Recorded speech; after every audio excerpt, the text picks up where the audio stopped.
செய்தி. டெல்லி எய்ம்ஸ் மருத்துவமனையில் சிகிச்சை பெற்று வந்த குடியரசு துணைத் தலைவர் ஜெகதீப் தன்கர் தற்போது நலமடைந்ததை அடுத்து வீடு திரும்பியிருக்கிறார். கூடுதல் தகவல்களை டெல்லி செய்தியாளர் சுசித்ராவிடம் கேட்கலாம். சுசித்ரா, இது குறித்த தகவல்கள்.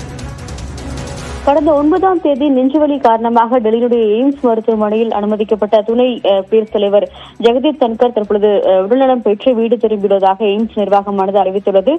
தொடர் சிகிச்சைக்கு பிறகு அவர் உடல்நலம் தேறியதை அடுத்து தற்பொழுது வீட்டிற்கு அவர் திரும்பியுள்ளதாகவும், தொடர்ந்து இன்னும் சில நாட்களுக்கு அவருக்கு ஓய்வு தேவையுள்ளது.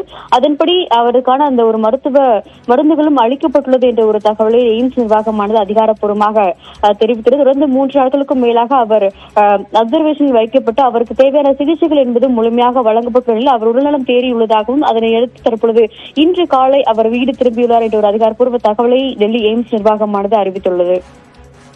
நன்றி சுசித்ரா, விவரங்களுக்காக.